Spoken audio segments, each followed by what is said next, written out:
C'est un quartier important de Quimper qui est en pleine renaissance. Avec ses boutiques et ses décorations, Quimper n'a pas grand-chose à envier à d'autres grandes villes de France en période de Noël.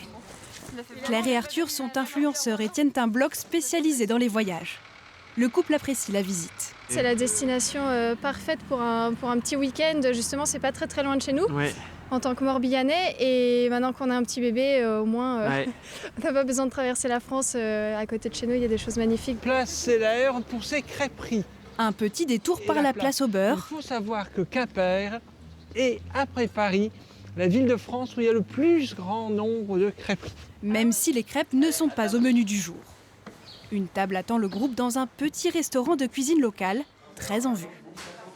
Il y a quelques années, il y avait une offre qui était moins structurée qu'aujourd'hui. Aujourd'hui, les hôtels sont ouverts toute l'année. Au fil des ans, le Finistère est devenu une vraie destination gastronomique.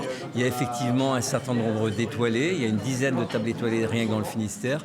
Pour la suite du périple, direction la Pointe de la Torche en baie d'Audierne. Une carte postale impressionnante de ce que peut être le Finistère en hiver. Le département fait déjà partie des 10 premières destinations touristiques françaises. Les professionnels veulent en faire plus.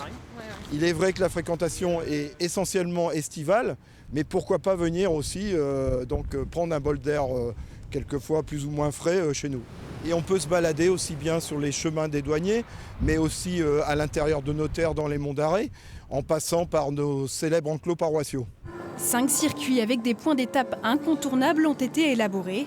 Ils sont mis à disposition dans les offices de tourisme pour faire toute la lumière sur le Finistère en hiver.